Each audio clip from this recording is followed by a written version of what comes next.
राजस्थान की अंता विधानसभा सीट पे उपचुनाव हैं और उपचुनाव में फंसी हैं कई दिग्गजों की बिसातें। खास करके कांग्रेस के राज में बड़े नेता रहे, बड़े नेता यानी कि जिन पे दाग लगे, आरोप लगे।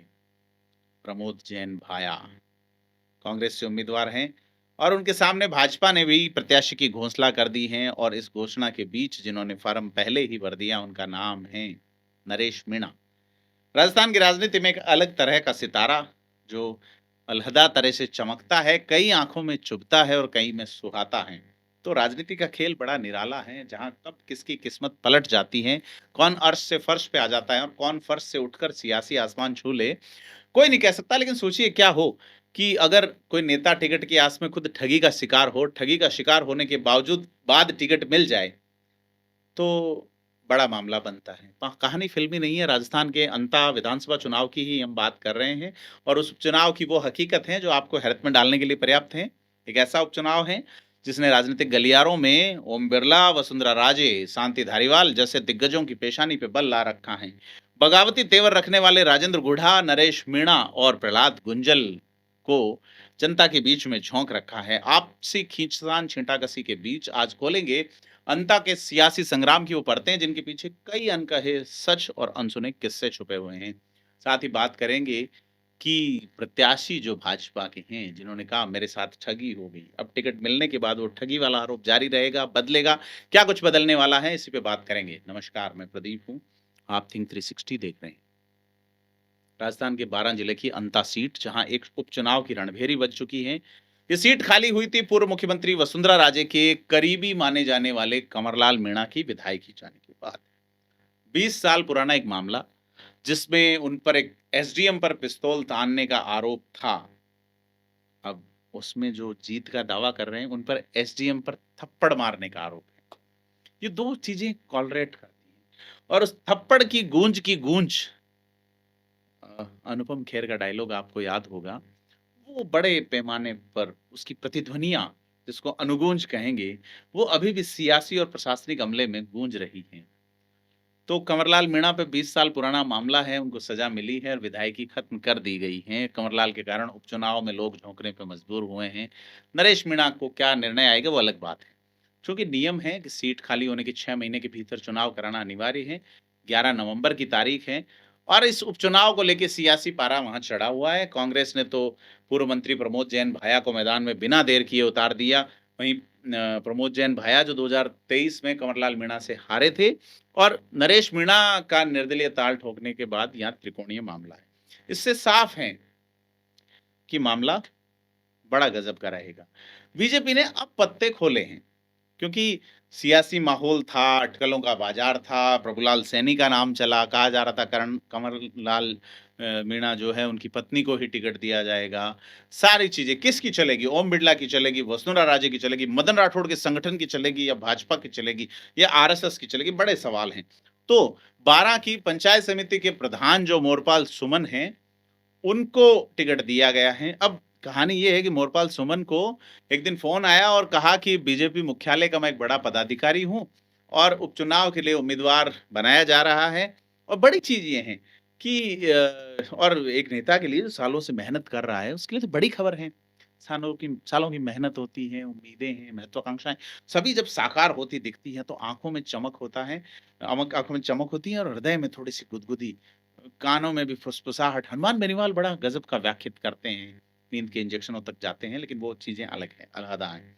तो उस शख्स ने नामांकन के दस्तावेज़ तैयार कराने के लिए मोरपाल को कहा कि आप 38,000 रुपए उनके खाते में जमा करा दो। उत्साहित मोरपाल सुमन ने बिना देर किए अपने बेटे दीनू उर्फ पदम सुमन की मदद से बताए गए बैंक खाते में पैसे जमा करवा दिए। लेकिन कुछ देर बाद जब मोरपाल सुमन ने बीजेपी जिलाध्यक्ष नरेश सिंह सिकरवार से बात की तो पता चला कि वो ऑनलाइन ठगी का शिकार हो गए हैं।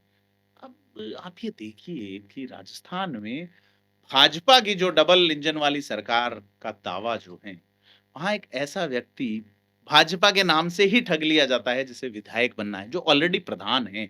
आम जनता की क्या स्थिति है, आपके सामने चीजें होंगी। क्योंकि बड़ी चीज़ ये है कि जिलाध्यक्ष से जब शुक्रवार से बात की गई तो उन्होंने भी कहा कि रविवार सुबह दिल्ली से एक शख्स का फ़ोन आया जिसने संभावित प्रत्याशियों के नाम और मोबाइल नंबर माँगे। जिलाध्यक्ष ने कुछ नाम साझा किए थे जिसमें मोरपाल सुमन का भी नाम शामिल था और इसी जानकारी का इस्तेमाल करके ठगों ने मोरपाल सुमन को अपना शिकार बना लिया। मोरपाल सुमन ने साइबर पोर्टल पर शिकायत कराई, बैंक ने भी रकम को होल्ड करवा दिया और पुलिस और साइबर टीम इस मामले की जाँच में जुटी। अब ये कौन है वे व्यक्ति? तो लेकिन इस कहानी का सबसे हैरान कर देने वाला मोड़ अभी बाकी था, जिसने मोड़ को बड़ा सोचने पे मजबूर किया कि कुछ दिन पहले टिकट दिलाने के नाम पे 38,000 की ठगी हुई। वो फार्म भराने के नाम पे ले रहे थे, 38,000 में तो टिकट कौन देता है? लेकिन उन्हीं मोरपाल सुमन को बीजेपी ने अंततः अंता विधानसभा उपचुनाव के लिए अपना प्रत्याशी डिक्लेयर कर दी। सोचिए कैसी विडंबना है, एक तरफ ठगी का शिकार, दूसरी तरफ टिकट की मोहर। ये राजनीति का वो करिश्मा है जो अक्सर हमें चौंकाता है। सवाल ये है कि आखिर इतने दावेदारों के बीच मोरपाल सुमन ही क्यों?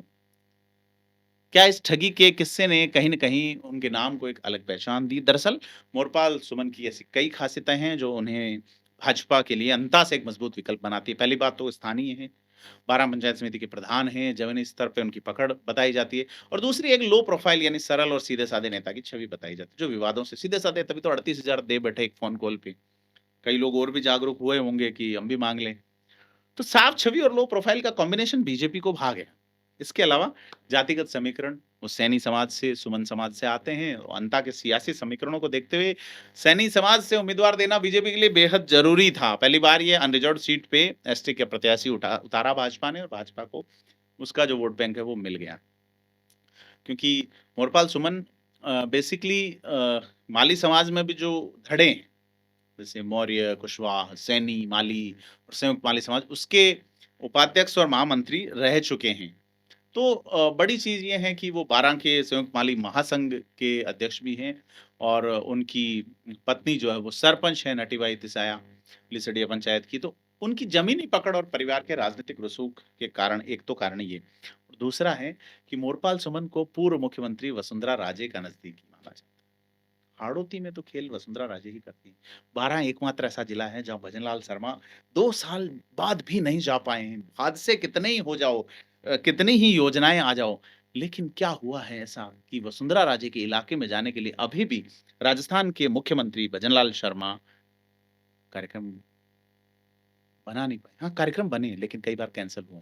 तो यहाँ माली समाज को टिकट दिया जाना था, यहाँ से पूर्व विधायक रह चुके प्रभुलाल सैनी भी टिकट के प्रबल दावेदार थे और ये माना जा रहा था कि प्रभुलाल सैनी को टिकट मिलेगा और जब मंत्रिमंडल विस्तार होगा तो वसुंधरा कोटे से प्रभुलाल सैनी को मंत्री बनाया जाएगा और ब्यावर जिले की जो जैतारण सीट से अविनाश गहलोत हैं, उनकी जगह प्रभुलाल सैनी रिप्लेस किए जा सकते हैं, ऐसी बात है।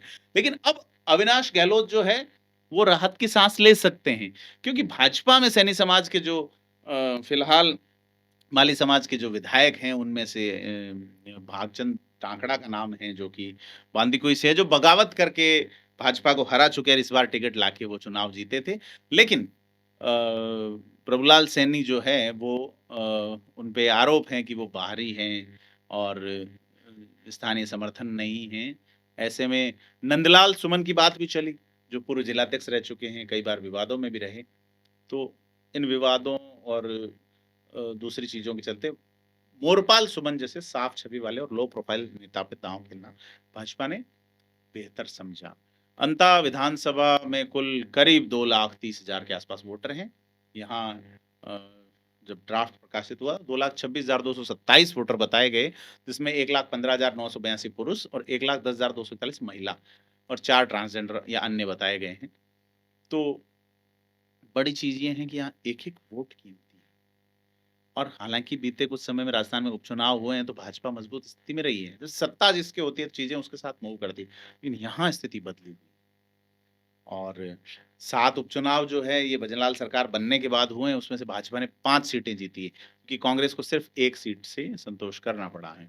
और इन उपचुनाव में कांग्रेस के साथ-साथ हनुमान बेनीवाल की आरएलपी को भी नुकसान हुआ है। और 7 जो उपचुनाव उनमें से 4 कांग्रेस के पास थी, लेकिन उनमें से सिर्फ़ 4 में सिर्फ़ 1 सीट कांग्रेस के पास रहा। पंजा पूरा नहीं है, अंगूठा रह गया। तो और खींवसर, उनियारा, देवली, झुंझुनू, रामगढ़ और सलूम्बर की सीटों पे भाजपा जीती है। ऐसे में अंता की सीट भाजपा के लिए अपनी पकड़ को बनाए रखने का मौका है और अंता सीट पर उपचुनाव से भले ही सरकार की सेहत पे असर नहीं पड़े, जो नंबर है उससे, सरकार गिरेगी नहीं या हिलेगी नहीं, लेकिन बड़ा परसेप्शन बड़ा जो अंतर है, बड़ा जो कारण है वो परसेप्शंस यानी धारणा की विचारधारा पे ज़रूर पड़ेगा। क्योंकि भाजपा अगर ये सीट जीती, तो इसे सरकार के कामों पर जनता की मोहर के तौर पे पेश किया जाएगा। लेकिन बीजेपी अगर ये सीट हार जाती है, तो विपक्ष को सरकार पर हमलावर होने का एक बड़ा मौका मिलेगा। अब ये सीट का सवाल नहीं है, ये राजस्थान की राजनीतिक हवा का रुख तय करने वाली सीट है। अब बड़ी चीज़ ये है कि वसुंधरा राजे की कमान में क्या होती हैं चीज़ें। तो एक उपचुनाव जिसमें ठगी से राजनीति, राजनीति से जातिगत समीकरण और व्यक्तिगत महत्वाकांक्षाएँ सब कुछ घुला हुआ सा नज़र आता है और ख़ास करके इस सीट पे नज़र आता है। क्योंकि मोरपाल सुमन का टिकट मिलना एक व्यक्ति की कहानी नहीं है, बल्कि उसे एक बड़े राजनीतिक खेल की वानगी है जहाँ हर पल कुछ नया घटता है, जहाँ हर चाल एक नई दिशा तय करती है। और बड़ी चीज़ ये है कि देखा जा रहा है कि राजस्थान की इस सीट पे जिस तरह से कभी छबड़ा से चुनाव लड़े, बाद में देवली उनियारा से चुनाव लड़े और बाद में अब यहाँ आए हैं तो नाम है नरेश मीणा, उनका क्या होगा? ख़ास करके अंता में कास्ट बेस्ड वोटर कौन होगा? राजेंद्र गुढ़ा को वो लेके गए, राजपूत एक ठीक-ठाक condition deciding authority, deciding level पे वोटर हैं।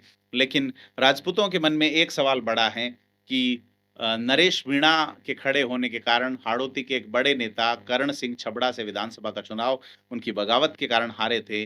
तो क्या राजपूत राजेंद्र गुढ़ा के कहने मात्र से जो भीड़ में तो आ रहे हैं, लेकिन वोटों में बदल पाएँगे या नहीं? मैं अक्सर कहता हूँ, भीड़ क्या जनसमूह में बदलेगी या नहीं और जनसमूह क्या मतदाताओं में बदलेंगे या नहीं?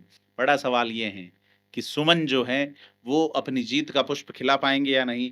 प्रमोद जैन भाया अपनी पिछली हार का बदला ले पाएँगे या नहीं? और नरेश मीणा क्या कर पाएँगे? कितने वोट काटेंगे? कितने ले जाएँगे? और क्या समीकरणों को और उलझाएँगे? वक़्त बताएगा। लेकिन एक बात ये है कि ये अंता का उपचुनाव सिर्फ़ एक सीट का फैसला नहीं है, बल्कि राजस्थान की राजनीतिक नब्ज़ को टटोलेगा। देखते रहिए क्योंकि इस खेल में हर दाँव पर एक नई कहानी है और हर कहानी अपने साथ कई सवाल छोड़ जाती है। हम लेके आते रहेंगे ऐसे ही दिलचस्प सियासी किस्से कहानियाँ। नमस्कार, राम-राम।